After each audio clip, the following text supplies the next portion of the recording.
Allot மணி சேனலுக்கு வருக வருக. நான் செபி ரெஜிஸ்டர்டு ஃபினான்ஷியல் அட்வைசர் கிடையாதுங்க. நான் எஜுகேஷனல் பர்பஸுக்காக என்னுடைய பர்சனல் எக்ஸ்பீரியன்ஸை நான் ஒரு 20 வருஷமாக மார்க்கெட்டில் இருக்கேன். அதை தான் உங்கள்கிட்ட ஷேர் பண்ணுறேன். நீங்கள் எந்த முடிவு எடுக்கிறதா இருந்தாலும் உங்கள் நிதி ஆலோசகரை அணுகி அதுக்கப்புறம் பணத்தை போடுறதை பற்றி முடிவு பண்ணுங்கள். நன்றி. அலாட் மணி சேனலுக்கு வருக வருக. இந்த சேனலுக்கு இன்னும் நீங்கள் சப்ஸ்கிரைப் பண்ணலன்னா தயவு செஞ்சு சப்ஸ்கிரைப் பண்ணிக்கோங்க. பெல் பட்டனையும் கிளிக் பண்ணிக்கோங்க.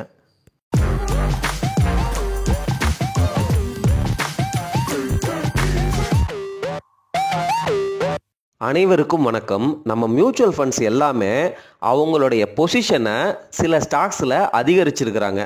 இது யூஸ்வலாக நடக்கிறது தான். இந்த டேட்டாவில் சில பங்குகளை உங்ககிட்ட சொல்கிறேன். 2024 டிசம்பர் குவார்ட்டரை கம்பேர் பண்ணும் பொழுது 2025 மார்ச் குவார்ட்டரில் நம்ம மியூச்சுவல் ஃபண்ட்ஸ் எல்லாமே பல ஸ்டாக்ஸில் அவங்களுடைய பொசிஷனை இன்க்ரீஸ் பண்ணியிருக்கிறாங்க. உதாரணமாக டிசம்பர் 2024 ஒரு ஸ்டாக்கில் எல்லா மியூச்சுவல் ஃபண்ட்ஸும் சேர்ந்து 10% வச்சுருந்தாங்க அப்படின்னா 2025 மார்ச்சில் 15% ஆயிருக்கு அப்படின்னா தான் அந்த ஸ்டாக்கு இந்த லிஸ்ட்டுக்குள்ளே வரும். அந்த ஸ்டாக்கினுடைய சேஞ்ச் ஆஃப் பர்சன்டேஜ் இன் ஹோல்டிங்ஸை உங்ககிட்ட சொல்ல போகிறேன். 10% டிசம்பர் குவார்ட்டரில் வச்சுருந்தாங்க.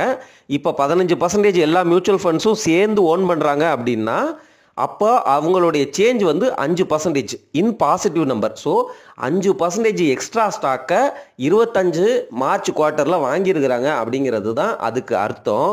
ஆனால் இந்த ஸ்டாக்ஸை நீங்கள் பிளைண்டாக வாங்கக்கூடாது நண்பர்களே.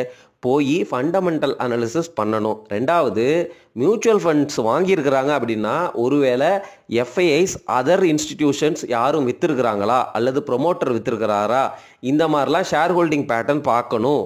அது பார்க்காம நீங்கள் சிம்பிளாக இந்த ஸ்டாக்கு பேரை வச்சுட்டு இன்வெஸ்ட் பண்ணீங்க அப்படின்னா நிறைய நஷ்டம் வரும் நண்பர்களே. அதானி வில்மர் ஸ்டாக்கில் 8.5% ஷேரை வாங்கியிருக்கிறாங்க மியூச்சுவல் ஃபண்டு 2025 மார்ச் குவார்ட்டரில். டிசம்பர் குவார்ட்டரில், அதாவது 2024 டிசம்பர் குவார்ட்டரில் 0% தான் வச்சுருந்துருக்காங்க.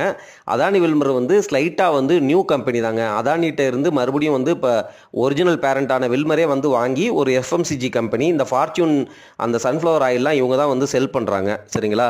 இந்த அதானி வில்மரில் ப்ரொமோட்டர் ஷேர் ஹோல்டிங் பர்சன்டேஜ் பார்த்தா 74.4% இருக்குங்க. மியூச்சுவல் ஃபண்ட் ஹவுசஸ் எல்லாம் சேர்ந்து 8.5% வாங்கியிருக்கிறாங்க அப்படிங்கிறது தான் நியூஸு. நீங்கள் போய் ஃபண்டமெண்டலாக இந்த ஸ்டாக்கை அனலைஸ் பண்ணுங்கள். அடுத்து மேக்ஸ் ஃபினான்ஷியல் சர்வீசஸ், இந்த ஸ்டாக்கில் மியூச்சுவல் ஃபண்ட்ஸ் எல்லாமே 4.9% அதிகமாக வாங்கியிருக்கிறாங்க. ப்ரீவியஸ் குவார்ட்டர், அதாவது 2024 டிசம்பர் குவார்ட்டரில் 35% இருந்ததை 39.9% அதிகரித்து 4.9% ஸ்டாக்கை 2025 மார்ச் குவார்ட்டரில் வாங்கியிருக்கிறாங்க. ஆனால் இந்த ஸ்டாக்கில், மேக்ஸ் ஃபினான்ஷியல் சர்வீசஸ் ஸ்டாக்கில் ப்ரொமோட்டர் பிளட்ஜு 28.7% இருக்குங்க. தயவு செஞ்சு இந்த ஸ்டாக்கை கொஞ்சம் பாருங்கள். காரணம் என்னென்னா, இந்த ஸ்டாக்கை எல்லா small cap mid cap mutual ஃபண்ட்ஸுமே இந்த ஸ்டாக்கில் ஹெவியாக இன்வெஸ்ட் பண்ணியிருக்கிறாங்க. 3% அந்த மாதிரி நிறைய மியூச்சுவல் ஃபண்ட்ஸில் நான் பார்த்துருக்குறேன். இந்த ஸ்டாக்கு இருக்குது. ஸோ நல்லா அனலைஸ் பண்ணுங்கள் அப்படிங்கிறது தான் தாழ்மையான கருத்து. Happiest mind technologies mid cap ஒரு ஐடி ஸ்டாக்குங்க. ரீசெண்டாக தான் ஐபிஓ வந்தாங்க. நிறைய கடன் இருக்குது அப்படிங்கிற மாதிரி சில நியூஸ்லாம் கேள்விப்பட்டேன். இந்த ஸ்டாக்கில் நம்ம mutual funds 3.7% December quarter 2024 invest பண்ணியிருந்தாங்க. அதை இப்போது 8.4% ஆக்கியிருக்கிறாங்க. விச் மீன்ஸ் 4.7% ஸ்டாக்கை 2025 மார்ச் குவார்ட்டரில் வாங்கியிருக்கிறாங்க அப்படிங்கிறது தான் இதுக்கு அர்த்தம். இது ஒரு மிட் கேப் ஐடி கம்பெனியா அல்லது ஸ்மால் கேப் ஐடி கம்பெனியான்னு பாருங்கள். இந்த கம்பெனி மைண்ட்ரியிலேருந்து பிரிஞ்சு வந்தவர் ஆரம்பித்த கம்பெனின்னு நினைக்கிறேன். ப்ரொமோட்டர் ஹோல்டிங் பிளட்ஜு 1.8% இருக்குது. ஸோ ஒரு மினிமலாக இருக்குது. ஸோ அதனால் இக்னோர் பண்ணலாம். அடுத்து சவுத் இண்டியன் பேங்க்கு. இந்த பேங்க்கு நம்ம எல்லாருக்கும் தெரியும். ஒரு பேங்க்கை பிடிக்கணும்னா இந்த சவுத் இண்டியன் பேங்க்கு கர்நாடகா பேங்க்கு மாதிரி நம்ம பிடிக்கணும். எப்படி பிடிக்கணும்னா, மியூச்சுவல் ஃபண்டெல்லாம் உள்ளே வர்றதுக்கு முன்னாடியே நம்ம பிடிக்கணும். 100 வருஷம் பழமையான பேங்க்கு. உங்களுக்கு வேல்யூ ரொம்ப சீப்பாக இருக்கும்போது பிடிக்கணும். ஏன்னா டிவிடெண்ட் இன்கமே 4% வந்துடும். இந்த பேங்க் 4% க்ரோத் ஆனாலே உங்களுக்கு 8% ரொம்ப ஈஸியாகவே கிடச்சிரும். 100 வருஷம் பழமையான பேங்க்குனாலே ஆர்பிஐ கண்ட்ரோலில் இருக்கும். 100 வருஷமாக இருக்கிறாங்க அப்படின்னா அதுவும் ஸ்டேட் ரிலேட்டடாக இருக்கிறாங்க அப்படின்னா ரொம்ப டிஃபென்சிவாக தான் லோன் கொடுக்குறாங்க அப்படிங்கிற மாதிரி அர்த்தம். இதெல்லாம் புரிஞ்சுக்கிட்டு இந்த மாதிரி ஸ்டாக்கை மியூச்சுவல் ஃபண்டு வர்றதுக்கு முன்னாடியே நம்ம இன்வெஸ்ட் பண்ணுற அளவுக்கு நம்ம இன்வெஸ்டராக மாறுவோம் அப்படின்னு சொல்லிட்டு சவுத் இந்தியன் பேங்க்கில் 8.3% வந்து மியூச்சுவல் ஃபண்டு ஹோல்டிங்கை இன்க்ரீஸ் பண்ணியிருக்கிறாங்க.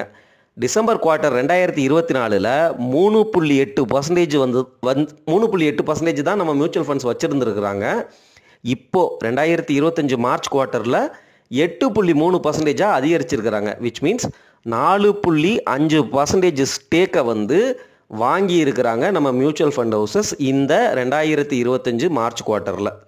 கிராம்ப்டன் கிரீவ்ஸ் கன்சூமர் எலக்ட்ரிக்கல்ஸில் நம்ம மியூச்சுவல் ஃபண்ட்ஸ் எல்லாமே 43.9% ஸ்டேக்கு ஆல்ரெடி டிசம்பர் மாதம் 2024 வச்சுருந்துருக்குறாங்க.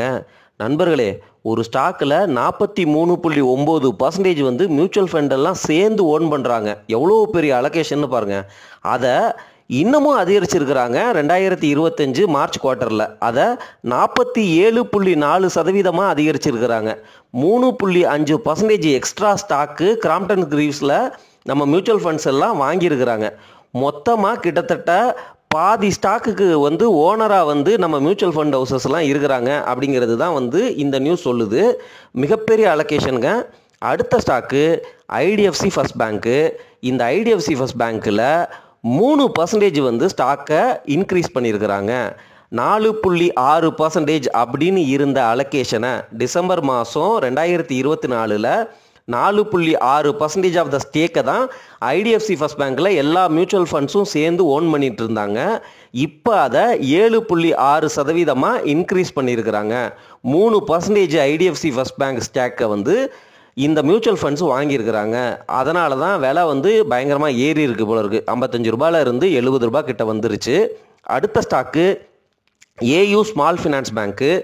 இதில் வந்து 3.1% ஸ்டேக்கை வந்து அதிகரிச்சிருக்கிறாங்க.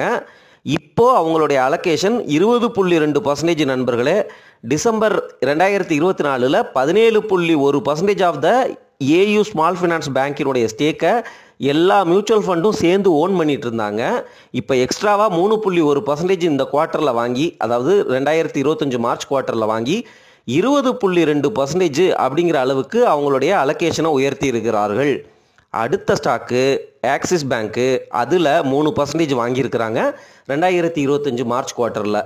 டிசம்பர் 2024 அந்த குவார்ட்டரில் 29% ஆஃப் த ஆக்சிஸ் பேங்க் ஷேரை எல்லா மியூச்சுவல் ஃபண்ட்ஸும் சேர்ந்து தான் ஓன் பண்ணிட்டு இருந்தாங்க.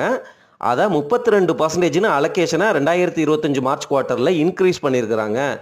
ஆக்சிஸ் பேங்க்கு மிகப்பெரிய பேங்க்கு, நிஃப்டி 50க்குள்ளே உள்ள பேங்க்கு. அதில் 32% எல்லா மியூச்சுவல் ஃபண்டும் சேர்ந்து வச்சுருக்கிறாங்க அப்படிங்கிறது எனக்கு ஓகேவாக தான் தோணுது. ஸோ இந்த டேட்டாவை வச்சுக்கிட்டு நாம் பேசின இந்த பங்குகளை எப்படி இருக்குது அப்படின்னு நீங்கள் ஃபண்டமெண்டல் அனாலிசிஸ் பண்ணுங்கள். இது மியூச்சுவல் ஃபண்ட்ஸு வாங்கியிருக்கிறாங்க. எஃப்ஐஎஸ் விற்றுருக்கலாம், அதர் இன்ஸ்டிடியூஷன்ஸ் விற்றுருக்கலாம், இல்லை ப்ரொமோட்டரே கூட விற்றுருக்கலாம். இப்போ இந்த ஸ்டாக்கினுடைய விலை பயங்கர வேல்யூவாக இருக்கலாம். பேங்க் அண்ட் ஃபினான்ஸ் ஸ்டாக்குனா ப்ரைஸ் டு புக்கு பார்க்கணும். அதே இது நார்மல் ஸ்டாக்குனா பிபிஐ ரேஷியோ, இபிஎஸ் பேட்டர்னை பார்க்கணும்னு சொல்லியிருக்கிறேன். இது இல்லாமல் நான் புதுசாக ஒரு சீக்ரெட் ரேஷியோ கண்டுபிடிச்சிருக்கிறேன். அந்த சீக்ரெட் ரேஷியோவையும் வீடியோவாக விரைவில் வெளியிடுவேன். இந்த வீடியோ பதிவை இத்தோடு முடித்து கொள்ளலாம். ஸ்டாக்கினுடைய பெயர்களை சொல்லியிருக்கிறேன். நான் செபி ரெஜிஸ்டர்ட் அட்வைசர் கிடையாது. மியூச்சுவல் ஃபண்ட்ஸு ஸ்டேக்கை இன்க்ரீஸ் பண்ணியிருக்கிறாங்க அப்படிங்கிற இன்ஃபர்மேஷனை தான் கொடுத்துருக்குறேன். அந்த இன்ஃபர்மேஷனில் எனக்கு பிடிச்ச சில ஸ்டாக்ஸை நான் வந்து ஃபில்டர் பண்ணி உங்ககிட்ட அந்த டீட்டெயிலை மட்டும் இந்த வீடியோ பதிவில் ஷேர் பண்ணியிருக்கிறேன். நண்பர்களே, நீங்கள் ஃபண்டமெண்டல் அனாலிசிஸ் பண்ணணும். Top level analysis, qualitative analysis கண்டிப்பாக வந்து பண்ணி, அதுக்கப்புறம் bottom level analysis, quantitative analysis பண்ணிட்டு தான் ஒரு ஸ்டாக்கை உங்களுடைய கன்விக்ஷனோட, உங்களுடைய புரிதலோட, உங்களுடைய ஃபினான்ஷியல் அட்வைசர்கிட்ட கேட்டு முடிவு பண்ணணும். நண்பர்களே, இது மெம்பர்ஷிப் வீடியோ தான், பட் இருந்தாலும் நான் சொல்லிக்கிறேன்.